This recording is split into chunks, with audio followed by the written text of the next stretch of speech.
Friends, welcome back to Teja Reddy YouTube channel. Friends, ನಾನಿವತ್ತು ಕಡಲೆ ಬೀಜ ಚಟ್ನಿ ಪೌಡ್ರನ್ನ ಮಾಡೋದನ್ನ ತೋರಿಸ್ತಾ ಇದ್ದೀನಿ. ಇದು ಚಪಾತಿ, ದೋಸೆ, ಇಡ್ಲಿ, ರೈಸ್, ಮುದ್ದೆ ಎಲ್ಲದಕ್ಕೂ ಯೂಸ್ ಆಗುತ್ತೆ. ಸ್ಟೋರೇಜ್ ಕೂಡ ಮಾಡ್ಕೋಬೋದು. ನಾವು 1 ಮಂತ್ ಇಟ್ಕೊಂಡು ತಿನ್ಕೋಬೋದು. ಚೆನ್ನಾಗಿರುತ್ತೆ ಟೇಸ್ಟು. ಒಂದು ಸಾರಿ ನೀವು ಟ್ರೈ ಮಾಡಿ ನೋಡಿ ಹೇಗಿದೆ ಅಂತ ನನಗೆ ಕಮೆಂಟಲ್ಲಿ ತಿಳಿಸಿ. ಇದಕ್ಕೇನೇನು ಬೇಕು ಅನ್ನೋದು ನೋಡೋಣ ಬನ್ನಿ. ಈಗ ಕಡಲೆ ಬೀಜ ಒಂದು ದೊಡ್ಡ ಕಪ್ಪಲ್ಲಿ ತೊಗೊಂಡಿದ್ದೀನಿ.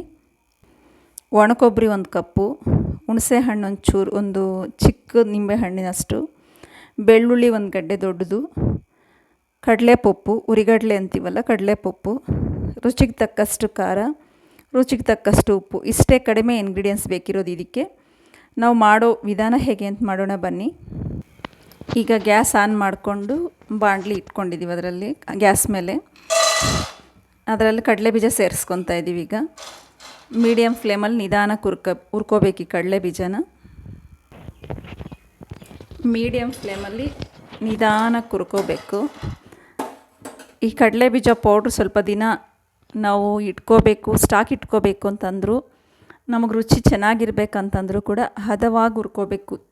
ಈ ಸ್ಟೆಪ್ ಇದೆಲ್ಲ, ಈ ಕಡಲೆ ಬೀಜ ಹುರ್ಕೊಳ್ಳೋದು ಇದೇ ಇಂಪಾರ್ಟೆಂಟಲ್ಲಿ. ಇದರಲ್ಲಿ ಒಂದು ಹದವಾಗಿ ಹುರ್ಕೋಬೇಕು. ಮೀಡಿಯಮ್ ಫ್ಲೇಮಲ್ಲಿ ಇಟ್ಕೊಂಡು ನಿಧಾನಕ್ಕೆ ಹುರ್ಕೊಂಡ್ರೆ ಟೇಸ್ಟು ಚೆನ್ನಾಗಿರುತ್ತೆ. ತುಂಬ ದಿನ ಇಟ್ಕೊಳ್ಳೋಕ್ಕೂ, ಸ್ಟೋರೇಜ್ ಮಾಡ್ಕೊಳ್ಳೋಕ್ಕೂ ತುಂಬ ದಿನ ಇರುತ್ತೆ. ನೀಟಾಗಿ ಒಂದು 5 ನಿಮಿಷ ಅಷ್ಟೇ ಹುರ್ಕೊಳ್ಳೋದು. ಫ್ಲೇಮ್ ಸ್ಲೋಲ್ಲಿ ಇಟ್ಕೊಂಡು ಹುರ್ಕೊಂಡ್ರೆ ಒಂದು 5 ನಿಮಿಷ ತಗೊಳ್ಳೋದು ಹುರ್ಕೊಳ್ಳೋದು. ಈಗ ಕರೆಕ್ಟ್ ಹದದಲ್ಲಿ ಹುರಿದಿದೆ ನೋಡಿ. ಬಣ್ಣ ಬದಲಾಗಿದೆ, ಜಾಸ್ತಿ ಸೀದೋದಂಗೂ ಇಲ್ಲ. ಅಂದರೆ ಗ್ಯಾಪ್ ಬಿಡ್ದಿರ ಹುರ್ಕೊಂಡ್ರೆ ಈವನಾಗಿ ಎಲ್ಲ ನೀಟಾಗಿ ಹುರ್ಕೊಳ್ಳುತ್ತೆ.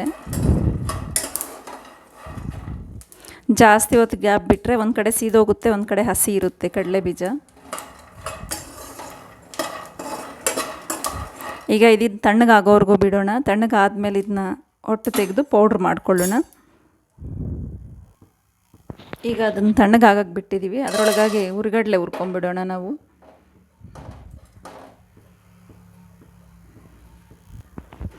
ಇದೇನು ಜಾಸ್ತಿ ಉರಿಯೋಷ್ಟಿಲ್ಲ, ಸುಮ್ಮನೆ ಹಂಗೆ ಬೆಚ್ಚಗಾದರೆ ಸಾಕಷ್ಟೇ, ಸಾಕು. ಈಗ ಬಾಣಲಿ ಬಿಸಿ ಇತ್ತಲ್ಲ, ಅದಕ್ಕೆ ಹಾಕ್ಕೊಂಡಿದ್ದೀವಿ, ಅಷ್ಟೇ ಸಾಕು. ಈಗ ಪೌಡ್ರ್ ಮಾಡ್ಕೊಳ್ಳೋಣ ಬನ್ನಿ.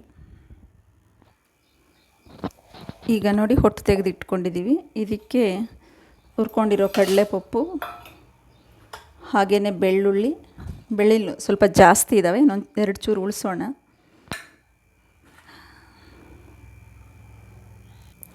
ಈಗ ಒಣಕೊಬ್ಬರಿ ಕೂಡ ಒಂದು ಚೂರು ಬೆಚ್ಚಗೆ ಮಾಡ್ಕೊಂಡಿದ್ದೆ ಹಂಗು, ಅದು ಸೇರಿಸ್ಕೊತಾ ಇದ್ದೀನಿ. ಹಾಗೆಯೇ ಹುಣಸೆ ಹಣ್ಣು ಒಂಚೂರು, ಸ್ವಲ್ಪ ಹುಣಸೆ ಹಣ್ಣು 1 ಇಂಚಷ್ಟು ಹಾಕ್ಕೊಂಡಿದ್ದೀನಿ ಅಷ್ಟೇ. ರುಚಿಗೆ ತಕ್ಕಷ್ಟು ಖಾರ,